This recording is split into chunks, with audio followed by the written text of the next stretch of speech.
Pessoal, na última aula estávamos conversando com vocês a respeito da expansão territorial romana.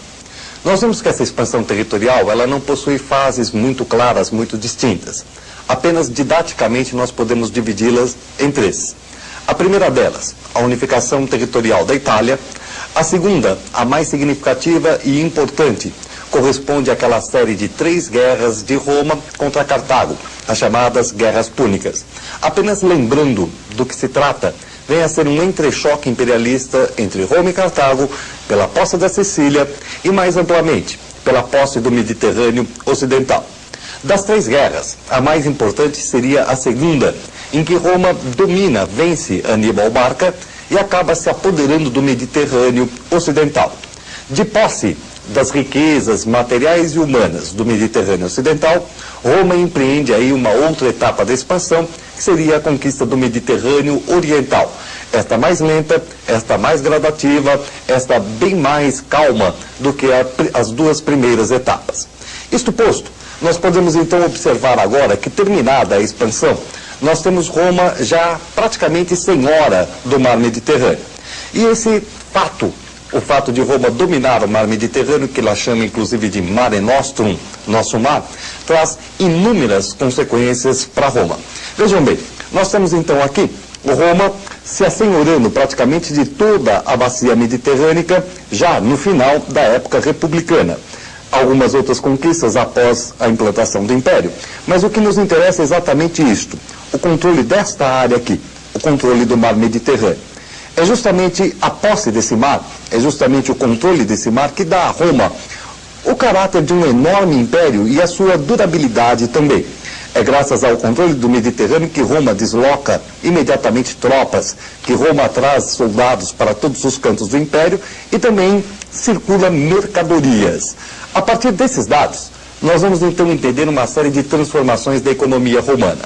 Em primeiro lugar, se antes Roma tentava produzir tudo aquilo que ela tinha necessidade, agora Roma tem a posse da Sicília, tem a posse do Egito, que são, por exemplo, produtores de um trigo de primeiríssima qualidade, em comparação ao trigo romano, que é um trigo de 10ª qualidade. Por que o romano vai continuar a produzir trigo, então? Roma passa a comprar trigo dessas suas províncias e organiza, a partir daí, uma economia mediterrânica, estabelecendo então aquilo que nós podemos chamar de uma divisão internacional do trabalho. Como é que funciona essa coisa? É mais ou menos assim, pense em termos de mundo contemporâneo.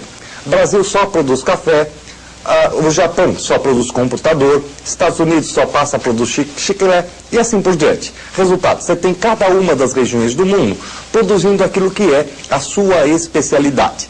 Essa é uma das principais consequências das conquistas, a montagem de uma economia mediterrânea. Mas junto a esta, uma série de outras consequências também vão aparecer, como nós podemos notar aqui pelo nosso primeiro resumo.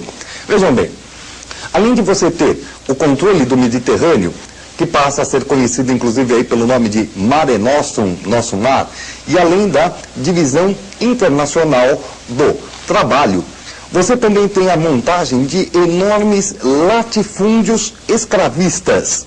Latifúndios escravistas que pela primeira vez vão fazer parte da antiguidade clássica.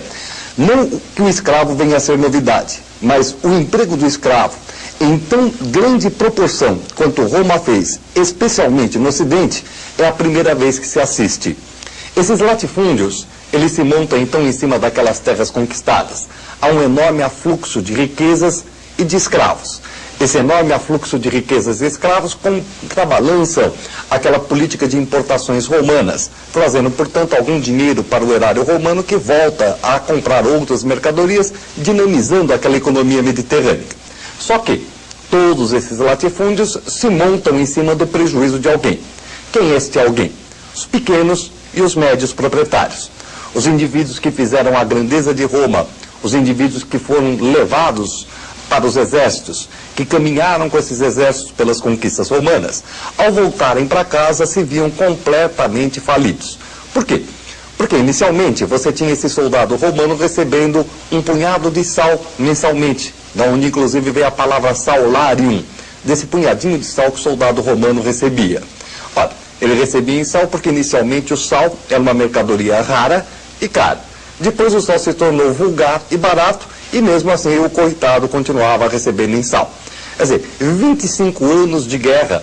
Se o coitado sobrevivesse, ele pegava aquele sacão de sal e voltava para casa. Como é que estaria a pequena propriedade dele quando ele chegasse? Em alta, né? O mato já tinha levado lá para cima. E ele não tinha como recuperar essa pequena propriedade. Resultado, ele vai à falência, porque os patrícios, aliás, não estavam afins de emprestar nada. Pelo contrário, estavam afins de adquirir a pequena propriedade desse indivíduo. Ele vendia a terra, não tinha trabalho no campo e, portanto, ele se dirigia à cidade. Na cidade, este infeliz ia procurar emprego, só que ele também não encontrava. E, portanto, ele se marginalizava ali. Só que o marginal romano, ele tinha uma pequena diferença em relação aos nossos marginais. O marginal romano leva o nome de cliente, montando, portanto, aquela clientela romana, um bando de pessoas marginalizadas. Essa clientela vivia de que maneira? Essa clientela vivia através de uma política conhecida pelo nome de panem et circenses, ou seja, pão e circo. Pão e circo, por quê? Quem é que pagava este pão e circo para eles? Quem é que fornecia este pão e circo? Quem fornecia o pão e circo era um grupo social diferente, um grupo social que havia aparecido junto com as conquistas. Esse grupo social é conhecido pelo nome de homens novos ou cavaleiros. Para você recordar, vamos então dar uma voltinha aqui ao nosso resumo, para que você possa acompanhar mais uma vez do que estamos falando, até a chegada desse nosso indivíduo que é o chamado homem novo. Então note, você tem aí o controle do Mediterrâneo pelos romanos, o Mare Nostrum, você tem a divisão internacional do trabalho, você tem a montagem dos latifúndios escravistas, no Ocidente em especial, a Itália apresentando uma economia importadora e um enorme afluxo de riquezas e escravos. Riquezas e escravos que contribuem para a falência dos pequenos e médios proprietários, gerando um enorme êxodo rural. Esse enorme êxodo rural gera a formação de uma clientela urbana essa que vai ser sustentada, que vai ser alimentada à base de pão e circo. Essa política de pão e circo, ela é mantida pelos chamados homens novos que estão em luta, que estão em briga contra os patrícios. O que está acontecendo nesse momento? É o seguinte, quem é o homem novo? Quem é este sujeito também chamado de cavaleiro ou equestre? Na origem, ele pode ser um patrício, ele pode ser um plebeu. O que o diferencia do patriciado anterior é o fato de que este indivíduo acabou se dedicando ao comércio. Nós já havíamos contado para vocês lá na Grécia Antiga que comércio é uma atividade muito mal vista pelos povos da Antiguidade. Ele é feito porque ele é necessário. Mas fora isso, as pessoas não dão maior valor ao comerciante, não dão maior valor à economia monetária. Apesar disso, pratica-se o comércio e os homens novos são fruto desses indivíduos que ganharam dinheiro durante as conquistas. Ora, terminadas essas conquistas, esses homens novos agora querem adquirir terras. Só que o patriciado não deixa que isso aconteça. Em consequência, eles entram em choque com o patriciado e buscam, claro, o poder político. Na luta do homem novo contra o patrício, nós vamos encontrar então este homem novo sustentando o cliente. Você percebeu exatamente do que se trata? Ele sustenta o cliente, ele paga o pão e circo para ter no cliente, para ter naquele bando de marginais urbanos, uma massa de manobra. Massa de manobra essa que ele joga contra o patriciado na hora que bem lhe aprouver. É justamente essa luta entre o homem novo e o patrício que vai gerar uma das últimas grandes consequências da expansão territorial romana. Ou seja, aquela que nós chamamos de crise da República. A crise da República que vai justamente levar à falência desse tipo de instituição, à falência deste elemento que até então havia comandado e havia coordenado aquela que vinha a ser a conquista, a expansão territorial romana. Resta, para finalizarmos as consequências da expansão, colocarmos um adendo a respeito do escravo. É verdade que esse escravo que está sendo muito utilizado em larga escala, especialmente do lado do Ocidente, ele é a razão da grandeza, ele é a razão da decadência do Império Romano. Razão da grandeza. Por quê? Pelo seguinte, o escravo, em geral, aquele que chega dentro do Império Romano, ele é, na maior parte das vezes, homem. Se você for pegar a população escrava, você vai notar que ela é assimétrica. Se ela é assimétrica, dificilmente ela consegue uma reprodução interna do sistema. Quer dizer, o escravismo não trazia nova mão de obra por si mesmo. Era necessário buscar lá fora. Ora, se você tem um pequeno pedaço de território com 3 escravos, para conseguir outros 3 escravos, você é obrigado a conquistar um pedaço territorial maior, você deixa de ter 3 escravos, passa a ter 8 e passa a ter um território maior. Agora, a reposição de 8 escravos traz maiores dificuldades, portanto, maiores conquistas territoriais. Quer dizer, a necessidade de escravos não deixa de ser um impulso à expansão territorial romana. Ele alimenta a expansão territorial.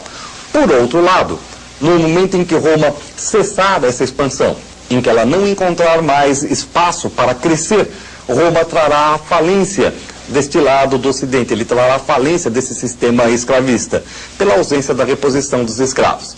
Justamente por isso é que você vai reparar que no Ocidente, a crise que nós veremos mais adiante em algumas aulas posteriores, em outra aula, a crise do Império Romano, ela é provocada fundamentalmente pela crise da mão de obra escrava, justamente porque o sistema não consegue se reproduzir em função da retenção, em função da diminuição das conquistas territoriais. É exatamente a razão, então, da grandeza e da decadência de Roma, ilustrada, inclusive, brilhantemente por um historiador que costuma dizer que o escravismo foi a perna de barro de uma enorme estátua de bronze. Ou seja, foi ela que deu a altura à estátua, porém, a sua fragilidade é que vai trazer essa estátua abaixo. Mas isso é assunto para uma